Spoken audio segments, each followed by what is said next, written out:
Olá, sejam bem-vindos a mais uma videoaula de física. Nesta aula vamos abordar as equações do movimento utilizando integração e também vamos falar do movimento bidimensional.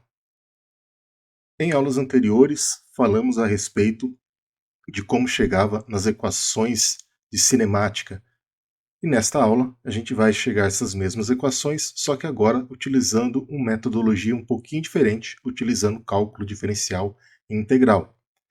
Vamos partir então das equações básicas de cinemática, considerando a definição de aceleração constante.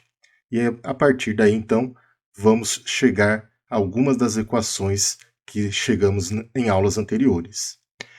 Pela definição de aceleração, nós tínhamos que a aceleração era derivada da velocidade em função do tempo, ou seja, é uma taxa de variação dessa velocidade em função do tempo. Partindo desta relação, então, a gente pode fazer a seguinte relação matemática. Eu vou passar multiplicando aqui esse meu dt pela minha aceleração, e eu chego então numa relação de uma equação diferencial que vai ser dv, que é igual a ax dt. Nesse caso, para resolver essa equação diferencial, eu vou integrar então ambos os lados desta equação. Repetindo então a equação diferencial que chegamos anteriormente, vamos integrar ela. Eu tenho então aqui a integral de dv, que eu coloco aqui, e eu tenho a integral de ax dt, e vou realizar também essa integral aqui. Bem, nessa situação aqui, a minha aceleração não é uma variável dependente do tempo, então eu posso tirar ela fora da integral, e eu fico então agora, integral de dv é igual a x integral de dt. Essas duas integrais aqui do lado esquerdo e do lado direito são integrais bem simples de resolver, já estamos habituados. Do lado esquerdo aqui a integral de dv vai ser igual a vx, e do lado direito eu vou ter então a integral de dt, que vai valer o próprio t, portanto ax vezes t. Cada uma dessas integrais aqui, elas vão ser somadas a uma constante de integração. Essa constante de integração de cada uma delas eu somo, eu vou ter uma única constante que eu vou chamar de constante c. E essa daqui é a primeira relação que a gente tem aqui de velocidade e aceleração para expressar para a gente uma equação horária dessa velocidade em função do tempo. No entanto, eu preciso saber quanto que vai valer essa minha constante aqui. Nesse caso, para encontrar quanto que vale essa equação, essa constante de integração, eu vou adotar então a seguinte condição. Eu vou adotar o tempo inicial igual a zero, fazendo então o tempo inicial igual a zero e substituindo na equação anterior, ou seja, eu vou multiplicar zero pela aceleração, vai acabar então que eu vou encontrar que Vx é igual a c. Como eu adotei então um tempo inicial igual a zero, significa então que essa velocidade aqui seria a velocidade inicial, portanto, eu tenho que então a minha constante c vai ser igual à velocidade inicial do meu movimento. Desta forma, eu chego na seguinte relação: Vx é igual a x vezes t mais V0x. E essa daqui então é a nossa equação horária para o movimento uniformemente acelerado, para a velocidade. Então essa equação número 1 é muito similar a uma equação que nós deduzimos na aula anterior. Encontramos então agora uma das primeiras equações aí. Falta a gente encontrar as demais. De novo, eu vou partir da definição de velocidade agora, tá? Então, análogo que a gente fez ali com o caso de aceleração, eu considero então agora a definição de velocidade. A velocidade, então, ela vai ser a taxa de variação do espaço em função do tempo, ou seja, dx dt, sendo x, então, o espaço percorrido aí pela nossa partícula. Desta forma, então, eu vou pegar o meu dt, passar multiplicando aqui Vx, e eu fico, então, dx é igual a Vx dt. De novo, eu vou integrar, então, os dois lados dessa minha equação, e eu tenho, então, a integral de dx, que é igual à integral de Vx dt. Nesse caso, eu vou ter que a minha velocidade, então, vai ser uma velocidade que ela tem uma dependência temporal. Por isso, então, eu vou substituir aqui o meu Vx, pelo Vx da minha equação número 1, que foi a equação que encontramos anteriormente a partir da derivada ali de dv dx dt. Nesse caso, então, a integral de dx vai ser igual à integral de v0 mais ax vezes t dt.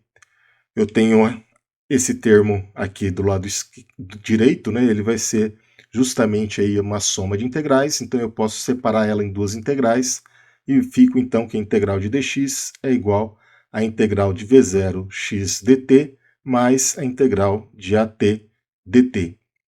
Agora, então, eu vou resolver cada uma dessas integrais, tá?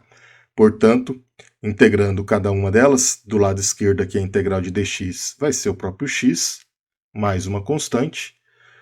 A integral de v0 x dt vai ser o próprio v0 xt, mais uma constante, né? Mais a integral de at dt, nesse caso, vai ser at quadrado sobre 2, também uma constante. Todas as constantes de integração, então, eu vou somar em uma única, então, que eu vou chamar aqui de uma constante final c. E aí, então, eu tenho aí uma equação para a posição, né, dependente aqui do tempo. Bem, para resolver essa equação aqui, eu preciso, obviamente, saber quanto que vale a minha constante c. Por essa razão, então, eu vou utilizar o mesmo artifício que eu venho utilizando anteriormente. Eu vou adotar, então, na condição inicial do meu movimento, fazendo, então, um tempo igual a zero, e assim, então, eu vou achar quanto que vale essa minha constante c. Se o meu tempo for igual a zero, esse termo aqui ele é nulo, esse outro termo também é nulo, e eu vou chegar, então, portanto, que x é igual à minha constante, o que implica, então, que essa constante c ela vai ser, então, a posição inicial do meu movimento, no meu tempo t igual a zero. Portanto, eu tenho aqui que agora a minha equação horária para a posição em função do tempo para o movimento uniformemente acelerado vai ficar igual a x igual a x0 mais v0t mais axt quadrado sobre 2. E eu tenho então que essa equação número 2 aqui também é muito similar a uma equação que nós já encontramos em aula anterior. Bem, portanto, já chegamos em duas equações aí, que são as duas equações fundamentais que eu falei para vocês aí na aula anterior. E a partir então dessas equações obtidas ali pelo método de integração, que seria a equação 1 e 2, eu posso encontrar as demais equações que também encontramos na aula anterior, formando então um conjunto de 4 equações. Para isso, então, precisamos lembrar que a equação número 2 aí é uma equação mais geral para a equação horária da posição em função do tempo. Portanto, se o meu tempo, se aqui a minha aceleração ela for igual a zero, né, eu caio no caso do movimento com velocidade constante, ou seja, velocidade uniforme. E nesse caso, então, essa minha equação aqui, ela se reduz somente a esses termos iniciais aqui, e eu posso então desconsiderar ali a aceleração, porque a aceleração será nula, ou seja, a gente chega na equação do movimento uniforme. Tá? Bem, falta, obviamente, a equação de Torricelli, que é uma equação que não tem dependência temporal, e podemos fazer isso, como já foi demonstrado na aula anterior. Bastaria então eu isolar o tempo aqui nessa primeira equação, substituir na minha equação número 2, e com um pouco aí de manipulação algébrica, chegaremos então à equação de Torricelli, como já foi demonstrado na aula anterior. Tá? Para quem tenha dúvida aqui, eu vou deixar nos cards aqui em cima, onde vocês podem acessar então diretamente essa aula e assim então verificar lá como era feito o processo para chegar na equação de Torricelli. Bem, continuamos nosso estudo hoje, né, fazendo agora uma análise do movimento bidimensional. Até então, todas as considerações que a gente fez, seja o movimento na horizontal ou o movimento na vertical, como por exemplo o movimento de queda livre, nós consideramos então que eram movimentos aí em uma única direção. No entanto, é muito comum encontrarmos aí na física um movimento que ocorre simultaneamente, tanto ao longo do eixo x quanto ao longo do eixo y.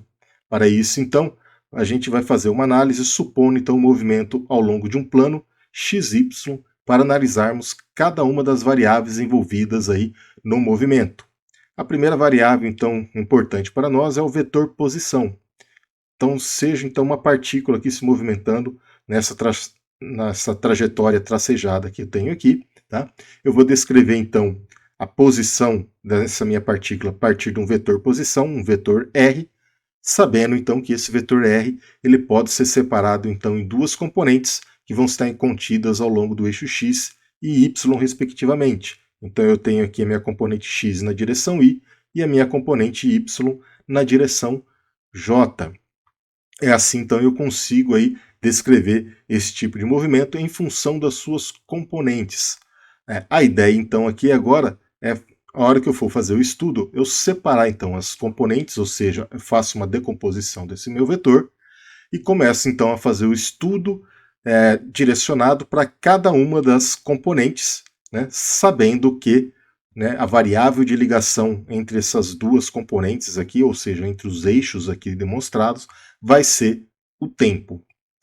Uma vez então que essa partícula aqui ela se encontra em movimento, obviamente ela vai ter também aí o nosso vetor velocidade, e como a gente sabe, o vetor velocidade, por definição, ele vai ser sempre tangente à trajetória, tá? Como é descrito aí com uma derivada, né, da posição em função do tempo, né, o que reflete então aí para a gente o coeficiente angular de uma reta tangente, né, em um determinado ponto. Nesse caso aqui, em um determinado ponto da trajetória da minha partícula. Eu vou traçar então aqui o meu vetor tangente a essa trajetória, que vai ser o meu vetor velocidade.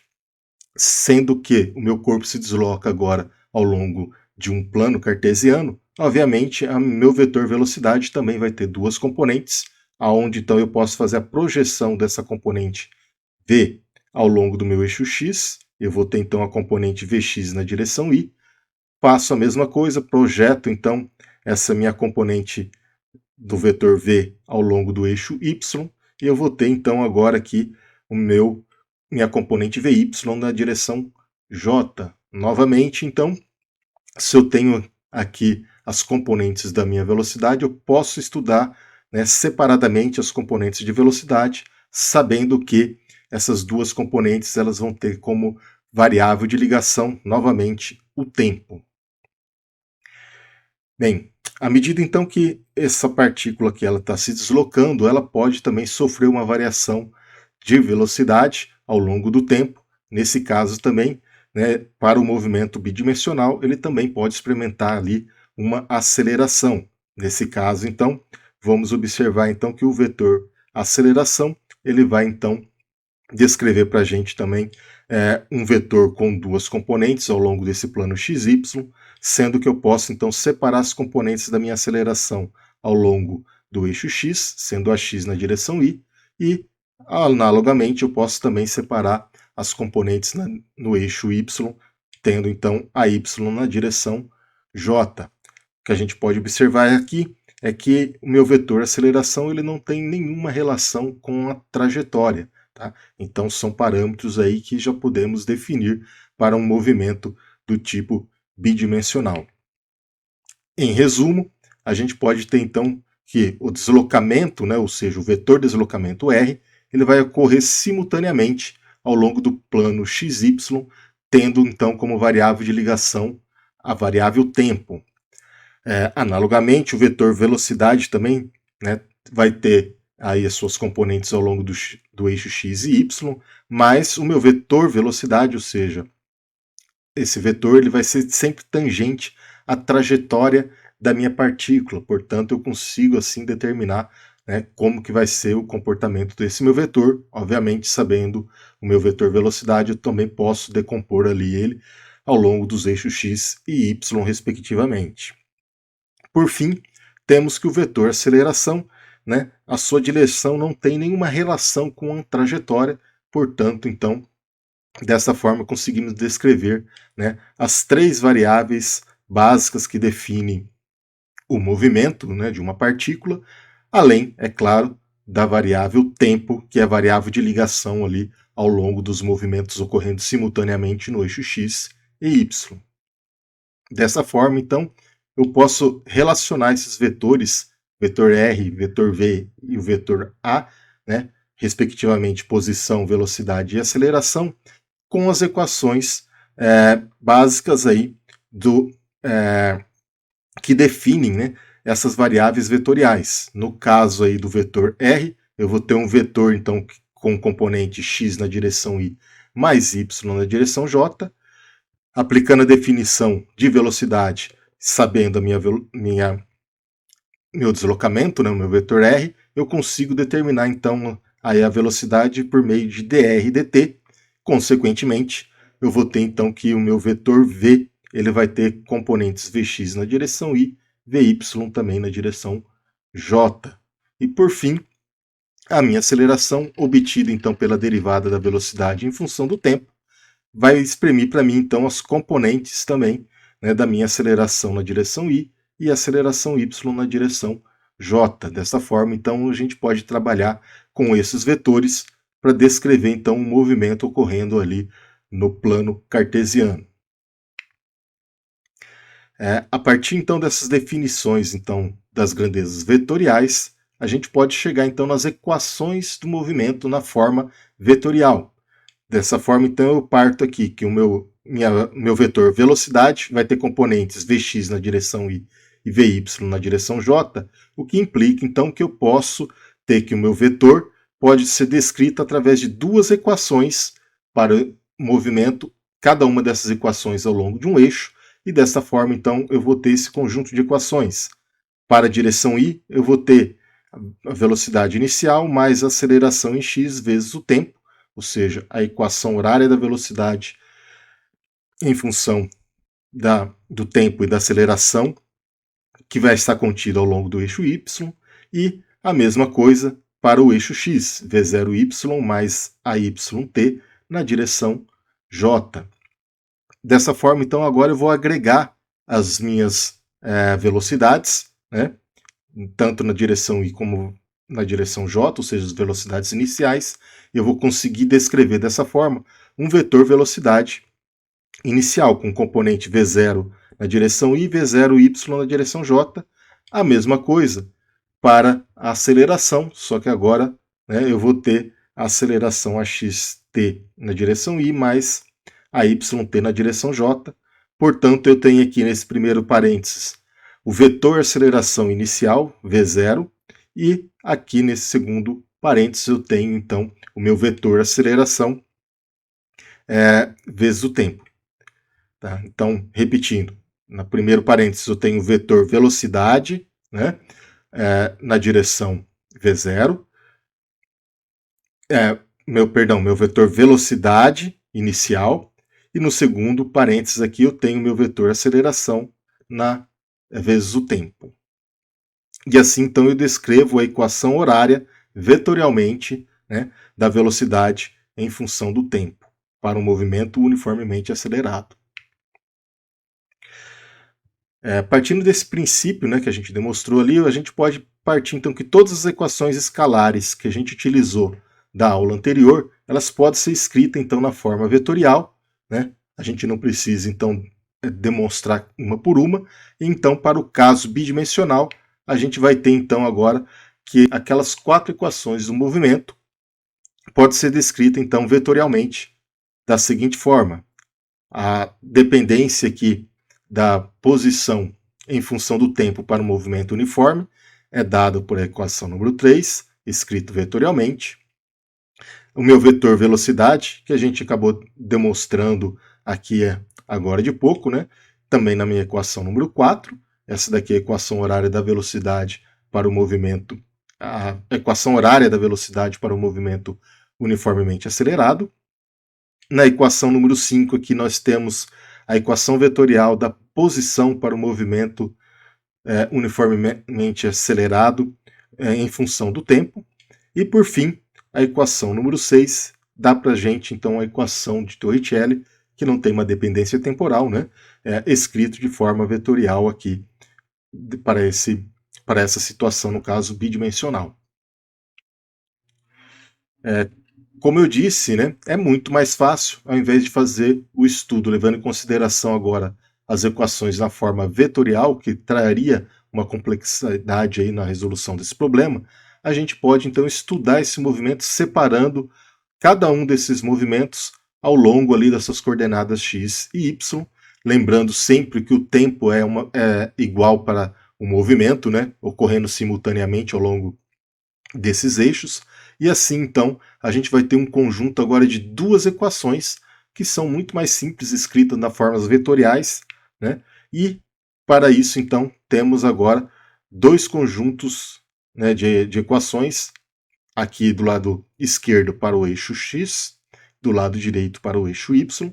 As quatro equações do movimento são idênticas, mudando obviamente as variáveis para os respectivos eixos. Lembrando que para cada uma dessas relações aqui, eu vou ter sempre o tempo ligado aqui em comum com ela, né? Na primeira equação aqui, da posição para a velocidade constante, né? O tempo liga os dois. Para a equação da velocidade dependente do tempo, quando o movimento uniformemente acelerado também, o tempo é comum. A mesma coisa para a equação horária ali da posição para o movimento uniformemente acelerado. Obviamente, no caso aqui da equação de Torricelli, como elas não têm dependência temporal, tá? Eu não tenho aí o tempo, né, demonstrado aqui nessas relações, mas sabendo que as variáveis aqui envolvidas nessa equação de Torricelli, elas são variáveis dependentes do tempo, portanto, também essas duas equações também têm uma ligações no movimento ali bidimensional. Tá? Dessa forma, então, a gente pode ter o mesmo raciocínio que a gente utilizou para resolver problemas lá no caso de uma única dimensão, utilizar as mesmas relações matemáticas, agora levando em consideração o movimento bidimensional, né? Sabendo então que agora eu preciso de duas equações para resolver o movimento ao longo do plano. Obviamente, a partir desse raciocínio aqui, tá, fica fácil a gente imaginar que se a gente querer extrapolar esse tipo de movimento para o caso tridimensional, né, bastaria então acrescentar aqui mais um conjunto de quatro equações, levando em consideração agora o movimento, né, ao longo do eixo Z, e assim então a gente pode também aí ter um movimento estudado no caso tridimensional. Bem, as duas equações, os dois conjuntos de equações que a gente demonstrou no slide anterior, a gente partia então que aquelas relações elas poderiam ser resolvidas desde que eu soubesse quanto que valia as componentes, né, relativas ali à posição, né, na direção I e na direção J, e a mesma coisa para as velocidades na direção I e na direção J. No entanto, né, há muitos problemas aí onde a variável é dada para a gente na forma vetorial. Por exemplo, a velocidade inicial de lançamento aí de algum objeto, né, ela é dada então pela componente aqui, ou seja, pelo módulo do vetor, e também ali pela direção desse vetor. Nessas condições, então, para a gente poder separar ali em duas componentes e fazer o estudo delas, a gente precisa encontrar quanto que vai valer a componente Vy e Vx aqui demonstrado nessa situação. Ou seja, eu preciso fazer a decomposição desse meu vetor aqui para encontrar as respectivas componentes. Dessa forma, eu vou utilizar então uma relação trigonométrica, considerando o ângulo aqui, ou seja, uma relação de cosseno de θ, e cosseno de θ, então, ele pode ser calculado como sendo a razão de Vx sobre o módulo de V. Nesse caso, então, implica que Vx, a componente x do meu vetor V, vai ser o módulo de V vezes cosseno de θ.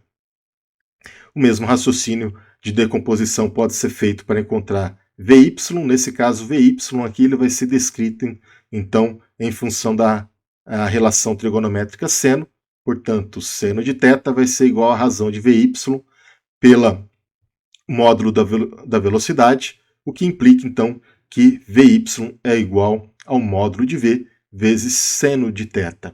E assim então conseguimos encontrar as respectivas componentes do meu vetor velocidade.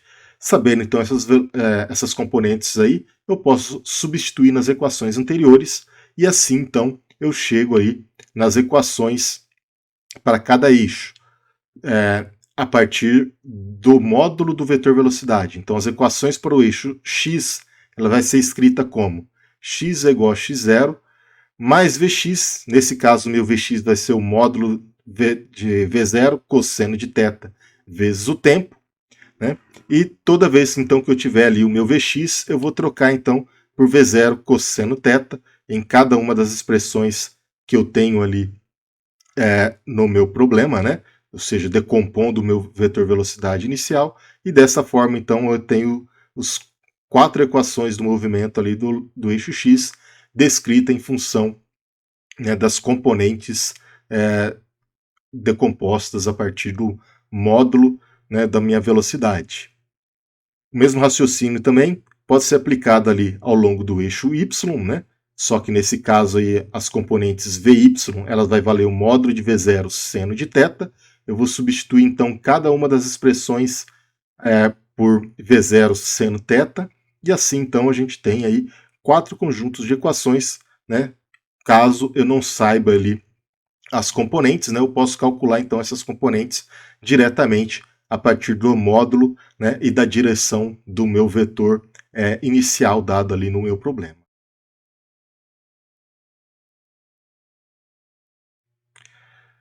Passamos agora a estudar um caso particular, né, para o movimento bidimensional, que é o movimento chamado então lançamento de um projétil, né? E esse tipo de movimento, então, né, ele é um caso particular do movimento bidimensional, onde uma partícula é lançada obliquamente ao longo do ar. Ou seja, ela parte então com uma velocidade inicial. Essa velocidade inicial, então, é uma velocidade, né, dada em módulo, ou seja, um vetor. Obviamente, a direção é o ângulo que esse vetor faz em relação ao solo, e aí então ela passa a descrever então uma trajetória que a gente pode encontrar então utilizando as relações que a gente já demonstrou anteriormente. Nesse caso, como o lançamento de projétil aqui é um caso particular ali do movimento bidimensional, tá? A gente sabe então que agora o movimento desse projétil ele vai ser lançado ao ar, ele vai estar sujeito a uma aceleração, e nesse caso então essa aceleração é a aceleração constante, vai ser definida então pela aceleração da gravidade. Nesse caso ela vai ser sempre dirigida para baixo, uma vez que eu estou adotando aqui o sistema de referência cartesiano com x para a direita e y crescente para cima. Tá? Nesse caso, como a aceleração da gravidade é sempre dirigida aí do centro do meu objeto para o solo, nesse caso, então, a aceleração da gravidade ela vai ser, então, dirigida aqui para baixo, portanto, ela vai ser negativa. Ou seja, eu vou saber, então, quanto que vale a componente, né, da aceleração ao longo do eixo y. A y, então, ela vai ser igual a menos g, e como a gente já falou, a aceleração da gravidade nas proximidades da Terra, a gente vai adotar como 9,8 metros por segundo ao quadrado. Né?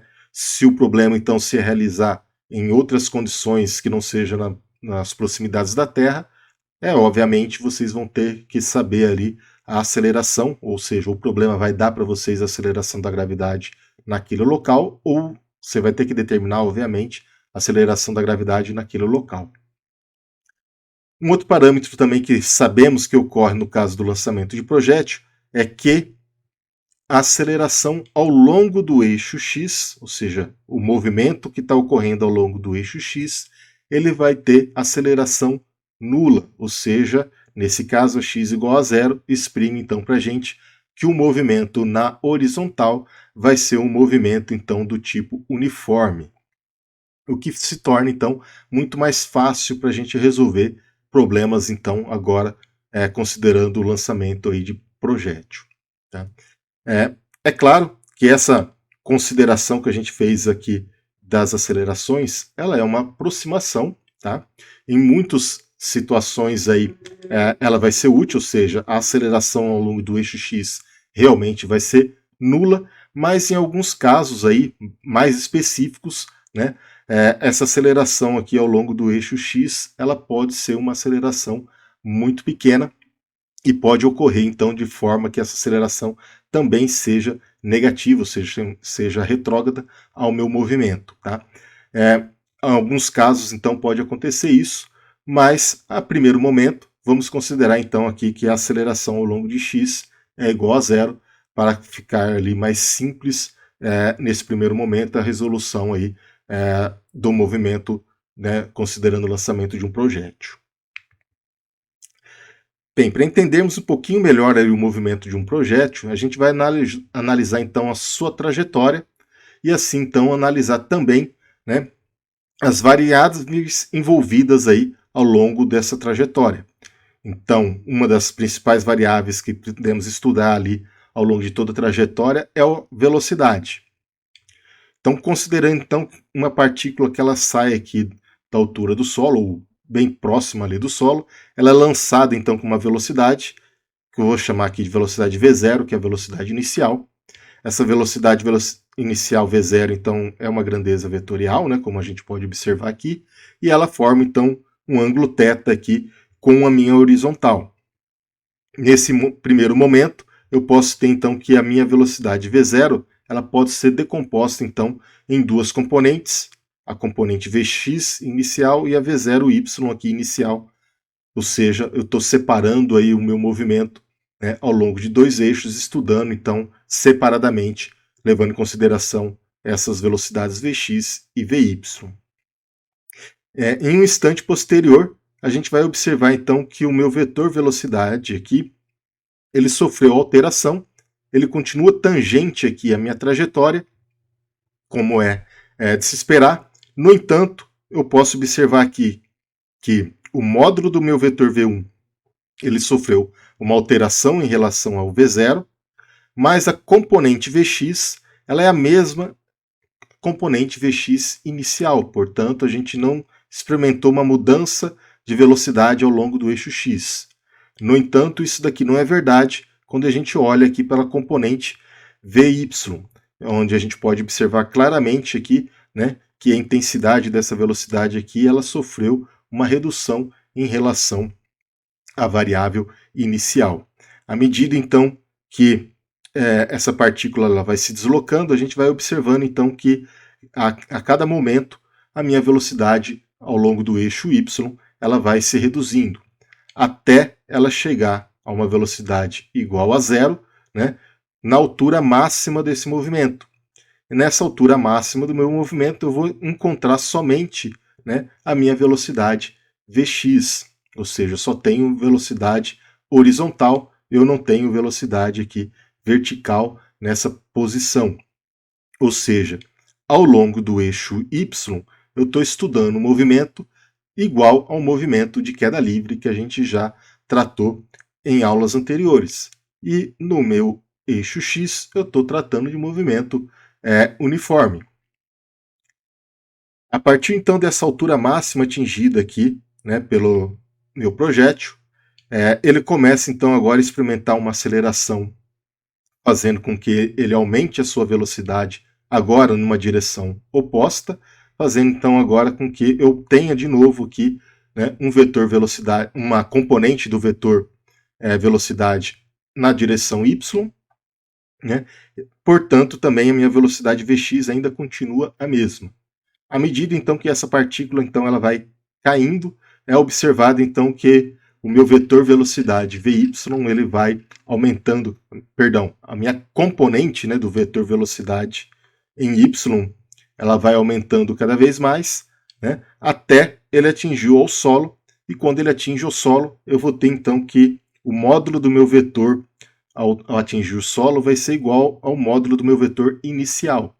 Consequentemente, né, a minha componente do meu vetor, a componente x do meu vetor, velocidade, é a mesma ao longo de toda a trajetória, e no final aqui do meu movimento, né, a intensidade do meu vetor,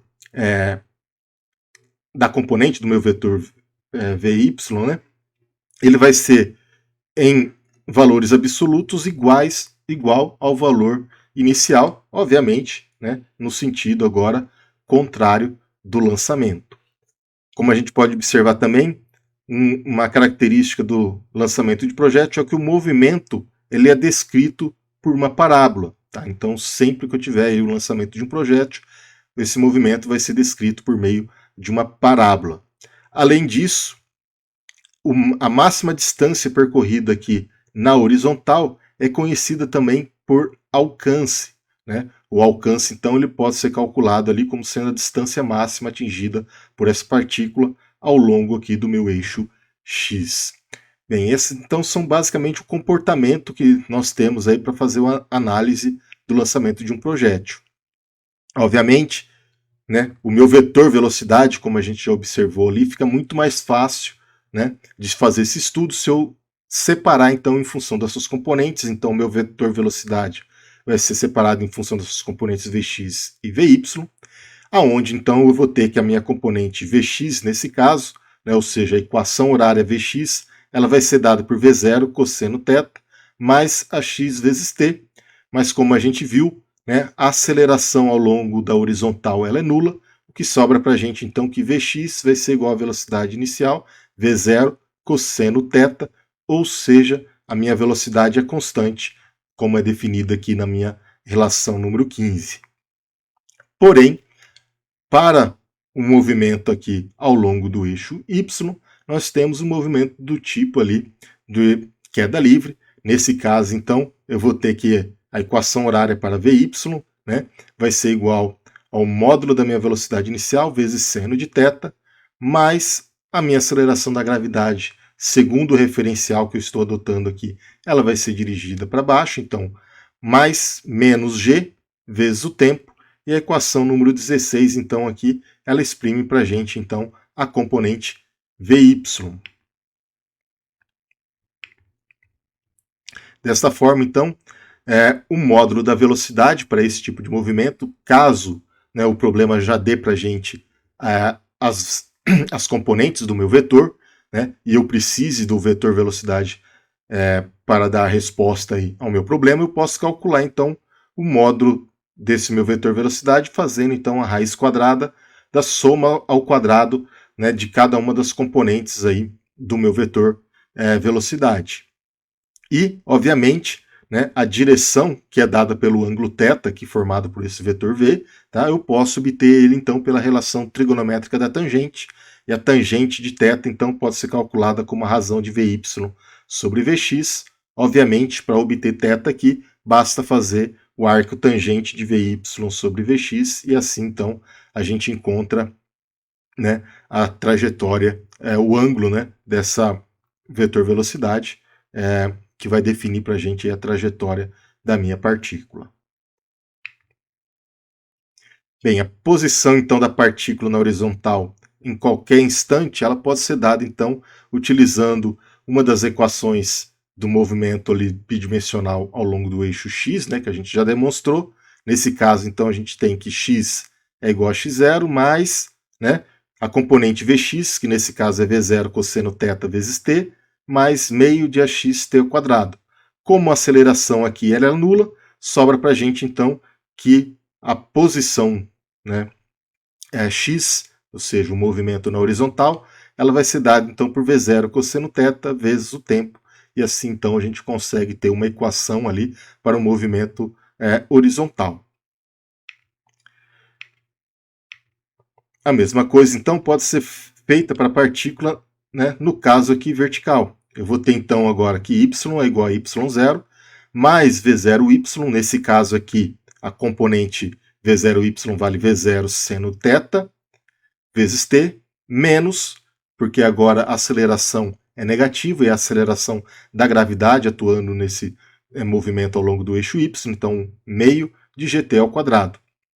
Nesse caso, então, assumindo aqui a posição inicial igual a zero, eu vou ter, então, que y, né, ou seja, a posição ao longo do meu eixo y, ou a altura que o meu corpo vai atingir, vai ser igual a v0 seno de θ vezes t, menos meio de gt ao quadrado. A equação 20, então, é uma equação horária da altura, né, do meu corpo, né, para o movimento ali em queda livre que ele está atuando sobre ele. Bem, a partir então das equações 19 e 20 ali, a gente tem então uma relação do movimento, onde a variável de ligação entre essas duas equações aí é dada então em função do tempo. Eu posso então, trabalhando com essas duas relações aí, né, ou seja, a partir da equação 19 e 20, o que tem o tempo então como parâmetro comum entre eles, isolar o tempo na minha equação 19 e substituir na minha equação número 20 para encontrar então aí uma dependência de relação direta entre as duas variáveis posição, né, y e x, sem uma dependência temporal. Nesse caso, então, eu vou pegar aqui a minha equação 19, que era x igual a v0 cosseno θ vezes o tempo. Vou isolar o tempo, então, na minha equação 19, t igual a x dividido por v0 cosseno θ. E a minha equação número 20, que era a equação horária ali, né, para a altura ali do movimento do lançamento de um projétil. Portanto, agora eu vou substituir o tempo aqui na minha equação número 20, e eu vou ter então V0 seno de θ, aonde eu tinha o tempo, eu vou substituir por esse tempo que eu isolei aqui da equação número 19, aqui em vermelho, menos meio de g vezes o tempo ao quadrado, ou seja, eu vou pegar esse tempo aqui, esse termo em vermelho, e vou elevar ele ao quadrado. Agora, então, a gente vai começar então a fazer um trabalho algébrico aqui nessa relação. Eu observo aqui que eu tenho seno de θ e cosseno de θ. Eu tenho V0 e V0, então eu posso simplificar esse V0. Seno de θ, cosseno de θ vai ser tangente vezes x, menos meio de g, x sobre V0 cosseno θ ao quadrado. Então a equação número 1, ela exprime para mim ali uma relação entre a posição, né, na vertical e a posição na horizontal. Isso daí pode, em alguns casos, aí, ser úteis para a gente poder resolver algum tipo de problema. No entanto, a gente pode trabalhar ainda mais ele. Se eu observar então aqui a nossa equação número 21, a gente vai observar que essa equação 21 aqui é nada mais nada menos do que a equação de uma parábola.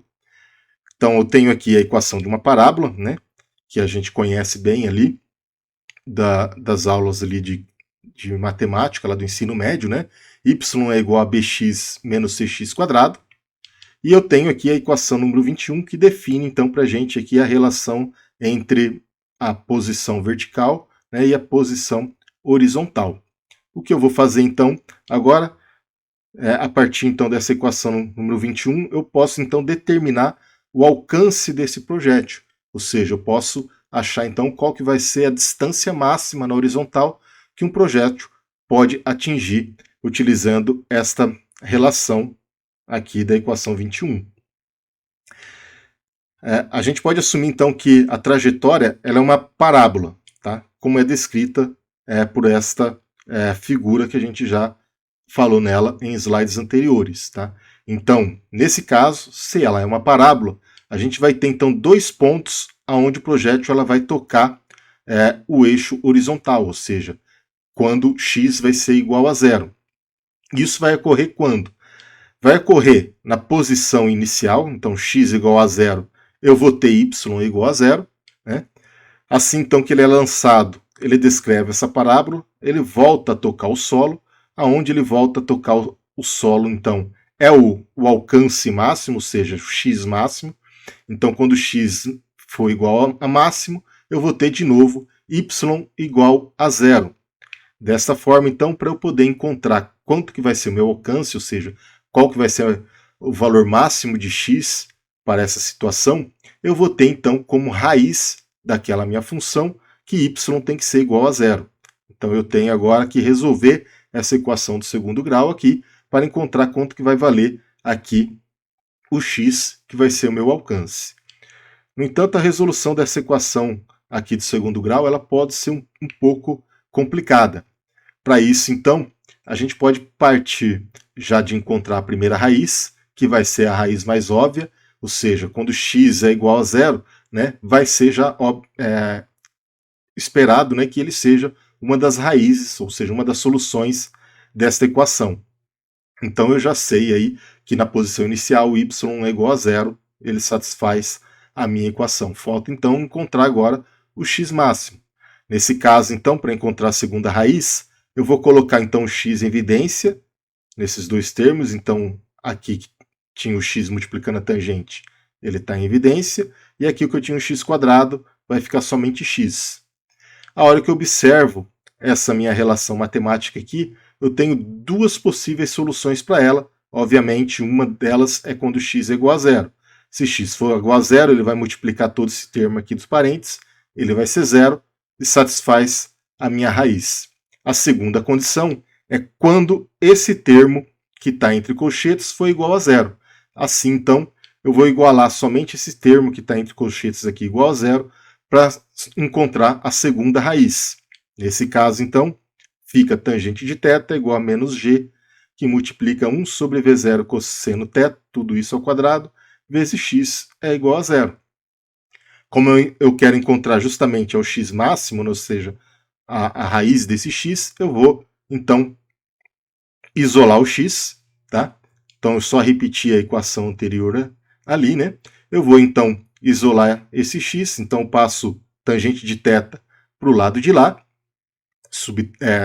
subtraindo, né? Vou multiplicar por menos 1 todo esse termo e vou passar todo esse termo que eu tenho aqui, meio de g, 1 sobre V0 cosseno θ ao quadrado, eu vou passar ele tudo multiplicando, e vai ficar então o seguinte, tangente de θ vezes 2 vezes V0 cosseno θ ao quadrado, que é esse termo aqui, né, que eu tenho, né, dividido, obviamente, pela aceleração da gravidade, e aí então eu vou abrir essa minha tangente aqui. Eu tenho que a tangente é seno de θ cosseno de θ.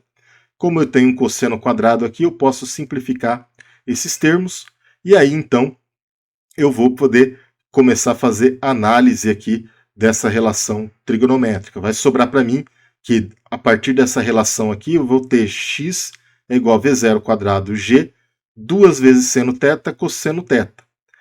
A identidade trigonométrica seno de 2θ, ela exprime para mim justamente 2 seno θ cosseno θ, que é o que eu tenho aqui. Portanto, eu reescrevo que x vai ser igual a V0 ao quadrado sobre g, vezes seno de 2θ.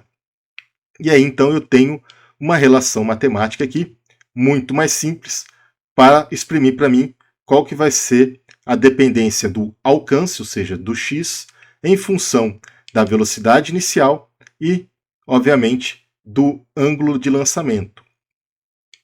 Obviamente, para encontrar aqui esse x máximo, tá, a gente pode ver, então, que ele só vai ser máximo, né, dependendo, então, do valor aqui desse seno. Ou seja, quando o seno for igual a 1, obviamente, vai ser quando eu tenho aqui x igual a máximo. Nesse caso, para encontrar, então, o alcance, né, que x vai ser máximo, eu vou fazer, então, que seno de θ, ou melhor, seno de 2θ tem que ser igual a 1. Portanto, né, nessa condição, implica para a gente que 2θ tem que ser igual a 90 graus para ele dar 1. Logo, eu concluo que θ é igual a 45 graus, ou seja, 90 aqui dividido por 2. Assim, né, eu vou ter que o alcance máximo, ou seja, x máximo, só vai ocorrer quando θ, então, for igual a 45 graus. Tá? Dessa forma, então, a gente já sabe ali que se eu quero ter um alcance máximo do meu projeto, eu tenho que lançar ele exatamente com 45 graus. Se for um ângulo menor do que esse, o alcance não será o máximo, e se for maior do que isso, também não terei o alcance máximo aí para o lançamento do meu projétil.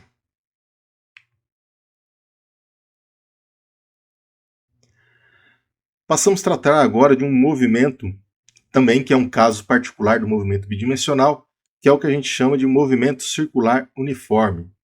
O movimento circular uniforme, tá, é um movimento então que ele descreve para a gente uma trajetória do tipo circular.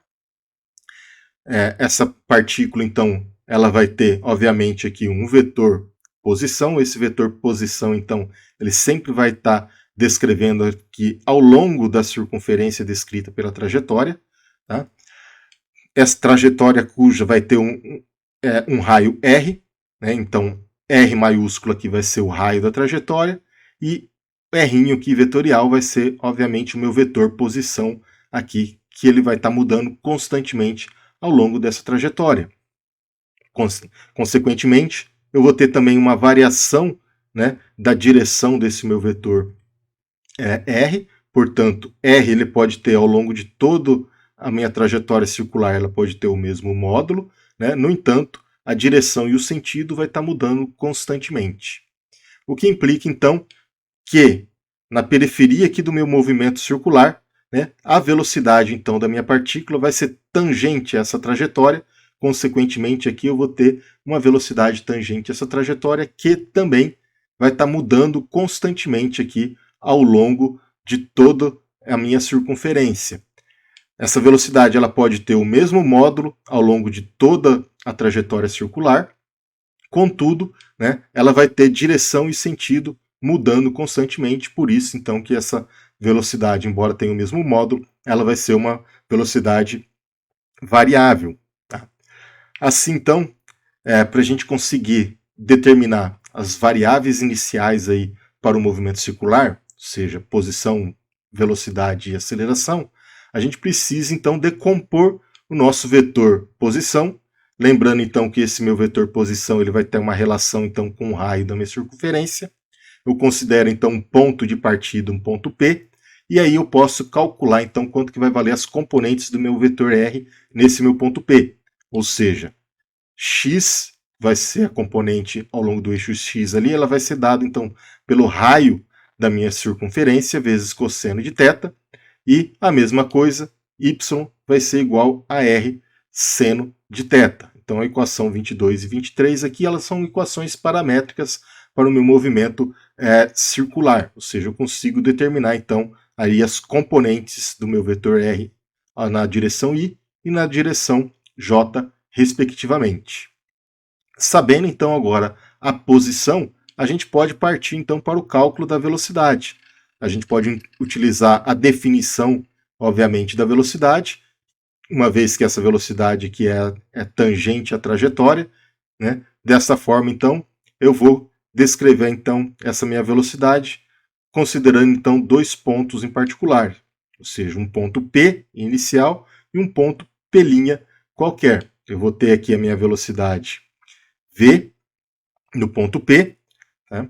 E uma velocidade V' no ponto P', aonde a gente pode observar aqui que o módulo dessa velocidade ele é o mesmo, no entanto, eu tenho aqui direção e sentido, né, distintos para cada um desses vetores ali. Tá? A análise, ao invés de eu levar em consideração aqui a variação da posição descrita aqui pelo esse comprimento de arco aqui na circunferência, o que seria muito complicado a gente ficar resolvendo em função desse comprimento de arco, tá? Eu posso descrever então esse movimento como a variação da posição angular, o que se torna muito mais fácil, ou seja, eu faço uma analogia agora que a variação desse ângulo seria equivalente então ao deslocamento ali de uma partícula no sistema unidimensional, e aí então fica muito mais fácil a gente fazer a análise em função do ângulo do que fazer a análise aqui em função do comprimento de arco da trajetória descrita ali para a minha partícula. Considerando então essas condições, né, a gente pode então calcular a velocidade a partir da definição dela, ou seja, a derivada do vetor posição em função do tempo. Nesse caso, como meu vetor posição ele é descrito em função das suas componentes, eu posso então calcular as componentes da velocidade, calculando então a derivada de cada uma das componentes da posição. Nesse caso, então para o eixo x, eu vou ter então que x aqui, que é descrito como r cosseno de θ, lembrando que θ ele seria a variação angular, ou seja, se a minha partícula está sofrendo uma variação angular, significa então que ela está variando em função do tempo, portanto esse ângulo ele tem uma dependência temporal. Assim então, eu coloco aqui esse subíndice aqui entre parênteses t, para lembrar que o θ aqui, né, ele é uma função dependente do tempo.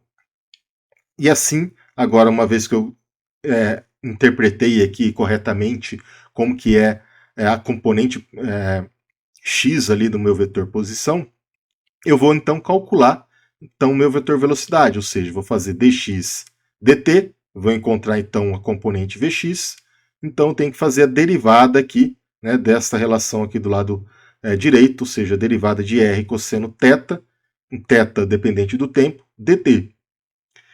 Bem, como θ aqui é dependente do tempo, essa relação aqui, essa derivada, ela vai ter que ser então uma derivada obedecendo a regra da cadeia.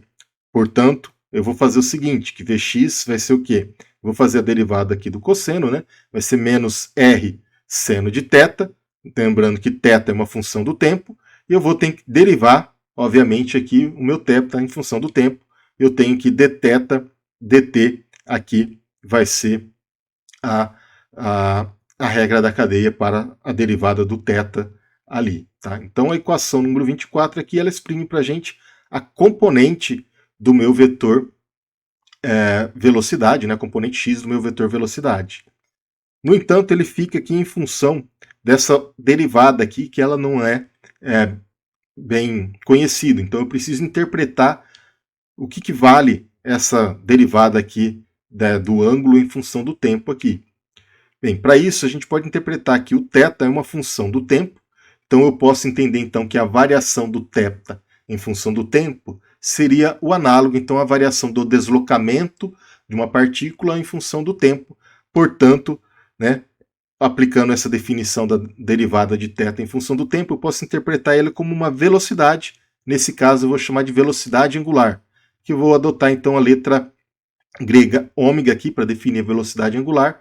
Essa velocidade angular ômega vai ser nada mais nada menos que dθ dt. Então, a partir então, dessa relação aqui, eu posso chegar na velocidade aqui, ou a componente da velocidade na direção x, ou seja, Vx vai ser igual a menos R ômega seno de θ. Então essa daqui é a componente Vx da minha velocidade tangente à trajetória. Seguindo, então, eu vou ter o mesmo raciocínio agora para achar a componente Vy. Então, para Vy, a gente tem aqui que a componente do meu vetor de deslocamento R, né, na direção y, é dado por y igual a R seno de θ. Lembrando que θ aqui também é uma função dependente do tempo. Portanto, a hora que eu vou calcular a velocidade em y, ou seja, fazer dy dt, para obter Vy, eu vou ter que derivar então esse termo também, ou seja, dr seno θ dt. Lembrando que θ aqui, nesse caso, é uma função dependente do tempo, ou seja, de novo, quando eu for fazer essa derivada, eu vou ter que aplicar a regra da cadeia. Portanto, então, derivando o seno aqui, eu vou ter R cosseno de θ em função do tempo, né?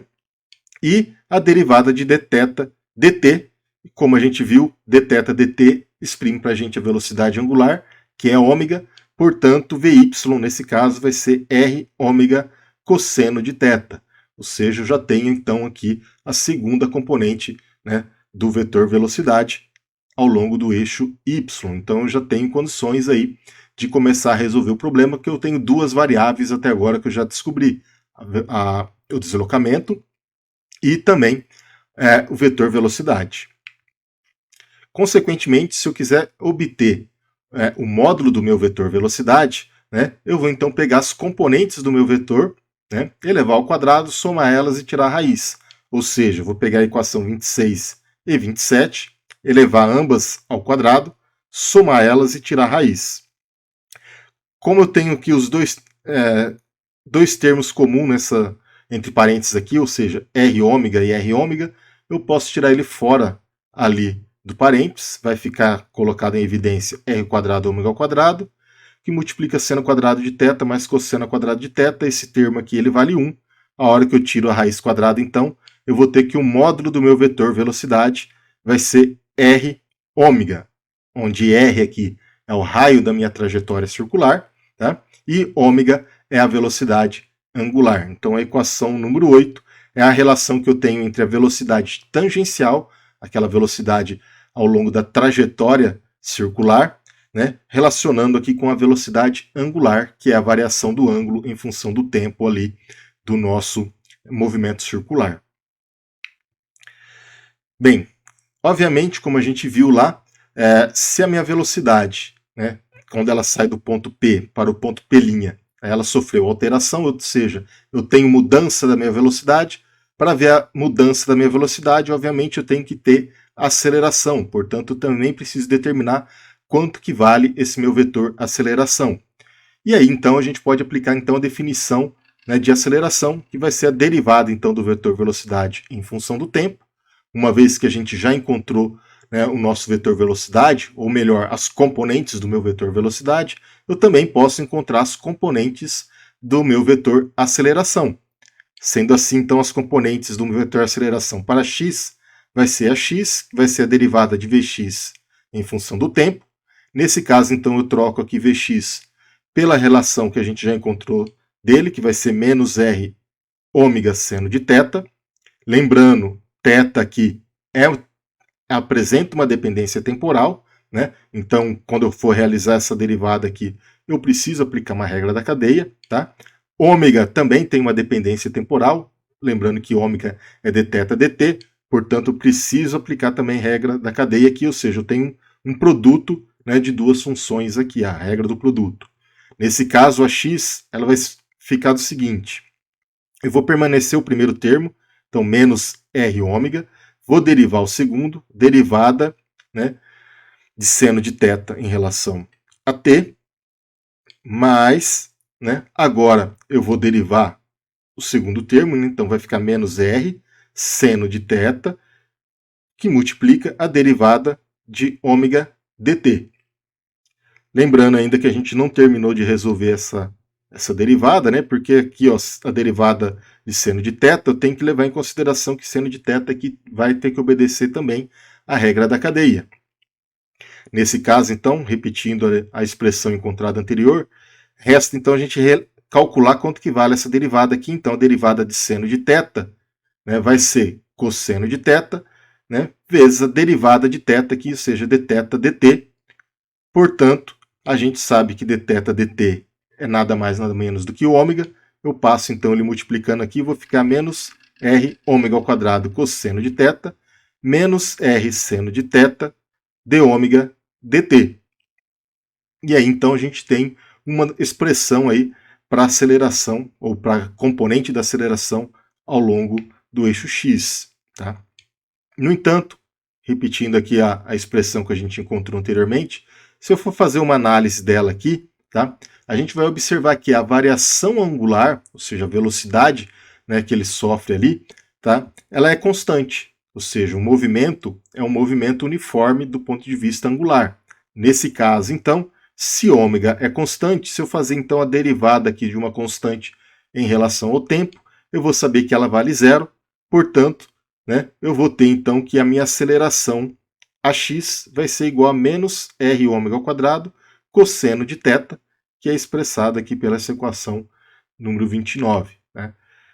Analogamente, eu posso fazer a mesma coisa para calcular aqui, né, a minha aceleração ao longo do eixo y, ou seja, vou repetir todo aquele procedimento que eu fiz para AX, né, derivando então a velocidade Vy em relação ao tempo. Tá? Eu não vou fazer a demonstração aqui porque vai ser a mesma coisa que foi feita anteriormente, tá? Mas resolvendo pelos mesmos procedimentos, eu vou encontrar aqui que a minha componente a y vai ser igual a menos r ômega ao quadrado seno de θ. Então a equação 30 aqui, ela define para mim então a componente a y do meu vetor aceleração. Nesse caso, eu também posso calcular aqui quanto que vale o módulo do meu vetor aceleração, ou seja, o módulo da aceleração vai ser raiz quadrada da componente AY AX mais a componente AY ao quadrado. Nesse caso aqui, eu tenho que, nos dois termos aqui, eu tenho menos R ômega ao quadrado. Eu posso colocar em evidência, vai ficar R quadrado ômega ao quadrado, que multiplica seno quadrado de θ mais cosseno ao quadrado de θ, que vale 1. Tirando a raiz, então, eu tenho que a minha aceleração, o módulo da minha aceleração é igual a R ômega ao quadrado, ou seja, o raio da trajetória vezes a velocidade angular ao quadrado. Então a equação número 31 permite então a gente determinar aí a aceleração nesse caso do sistema. No entanto, né, eu posso também considerar as equações 29 e 30, que são descritas ali as componentes, né, do meu vetor, e utilizar então elas, né, que são as componentes, para descrever então o meu vetor aceleração em função das suas componentes. Tá? Ou seja, o meu vetor aceleração em função das componentes vai ser menos R ômega ao quadrado, daí eu tenho cosseno de θ na direção I, mais seno de θ na direção J. Ou seja, essas componentes vêm lá da equação 29 e 30, respectivamente. E aqui, então, eu tenho o meu vetor aceleração descrito na forma de componentes. Bem, se eu for fazer uma análise desse termo aqui, ó, né, R ômega ao quadrado, eu vou ver que esse termo aqui, R cosseno de θ mais seno de θ, eu vou ver que esses termos aqui ele descreve para mim nada mais, nada menos do que o que eu chamo de vetor posição. Portanto, o vetor posição, né, vai ser R cosseno θ na direção I mais seno θ na direção J. Ou seja, se eu tenho isso daqui como sendo, né, o meu vetor R, agora eu também posso escrever o meu vetor aceleração da seguinte forma. Eu troco R cosseno e seno aqui pelo meu vetor R, o meu vetor posição. Então, a aceleração vai ficar menos R, né, vetor R, ômega ao quadrado.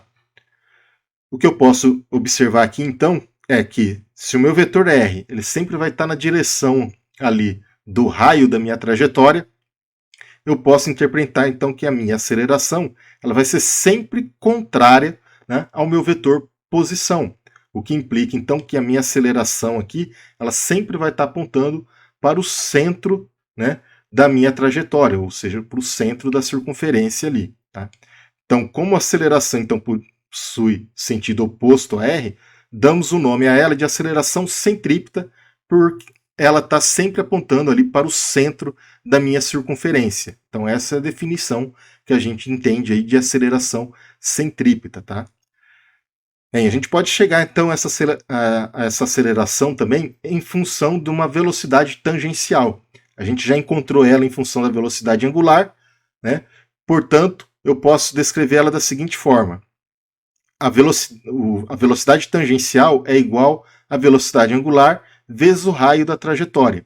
Se eu isolar então o ômega aqui e utilizar a relação que a gente tinha lá da aceleração, que era ômega ao quadrado sobre R, né? Nesse caso, então, a aceleração ela vai acabar chegando que V quadrado sobre R, tá? Ou seja, a equação número 34 agora exprime para a gente aqui, né, a nossa aceleração do sistema em função da velocidade tangencial e também em função ali do raio da trajetória. Então, dependendo das variáveis que eu tiver disponível, seja velocidade angular ou velocidade tangencial, eu posso encontrar ali quanto que vai valer a minha aceleração centrípeta para o sistema.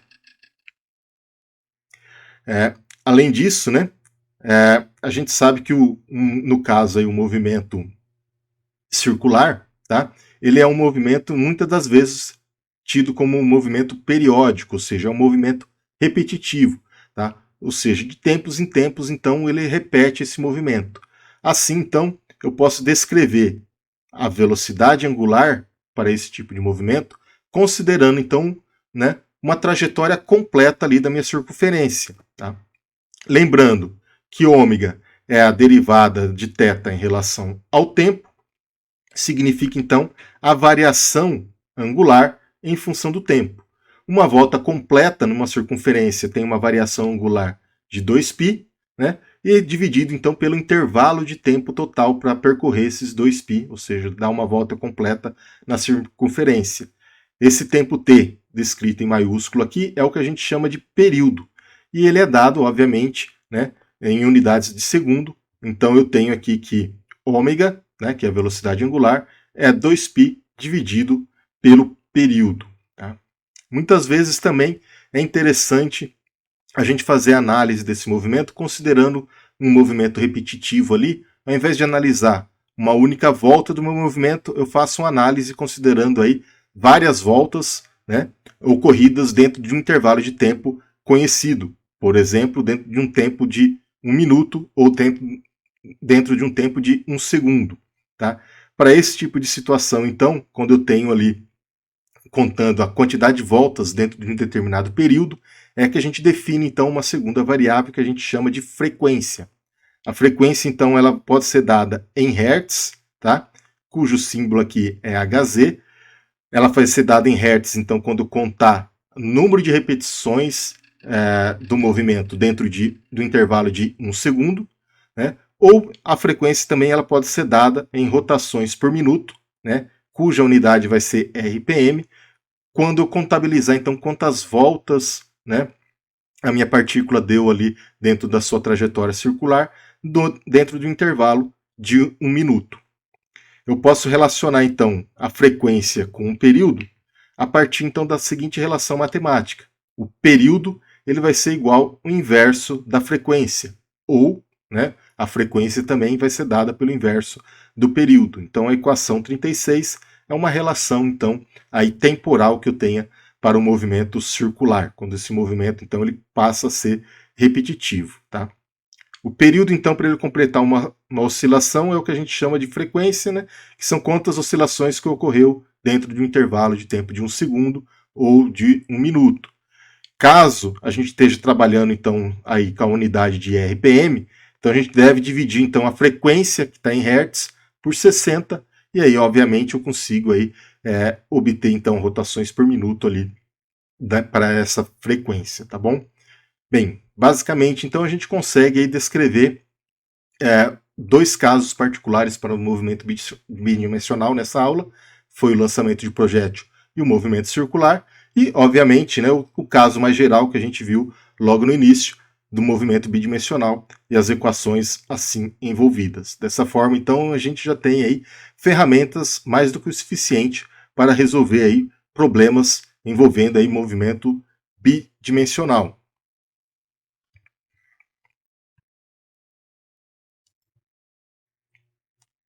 Bem, com isso, então, a gente chega aí à conclusão final da nossa aula de hoje, né, descrevendo aí todas as possibilidades de um cenário e de um movimento envolvendo aí movimento simultâneo ao longo de dois eixos, né, o que a gente chama de movimento bidimensional. Também foi possível a gente fazer uma extrapolação aí do movimento bidimensional para o movimento tridimensional, ou seja, basta a gente acrescentar lá mais 4 conjuntos de equações, né, ao longo do eixo Z, a gente vai ter ali também como estudar um movimento em 3 dimensões, tá? Então não faz muito sentido a gente ficar demonstrando também aí esse conjunto de equações a mais aí para o eixo Z. Eu espero então que vocês tenham compreendido aí o mecanismo do movimento bidimensional, tá? A seguir a gente vai trazer aí alguns exercícios aí para vocês entenderem, compreenderem um pouquinho melhor ali como trabalhar com essa parte aí de cinemática, né, desde o movimento unidimensional até o movimento bidimensional que a gente viu nesta aula, tá? Se vocês precisarem aí recorrer a algum tipo de conhecimento que esteja em dúvida, né, lembro para vocês que vocês têm ainda mais 2 aulas ali que vocês podem recorrer, né, as aulas de vetores e as aulas do movimento bidimensional. Se vocês tiverem alguma dúvida ainda relacionadas ao conteúdo que a gente já adotou aí como conhecido para essa aula, eu vou deixar aqui disponível, está aparecendo aí na tela para vocês a recomendação de 2 vídeos para vocês assistirem ali. Eu vou ficando por aqui, agradeço a paciência de vocês e a gente se vê então em uma próxima aula.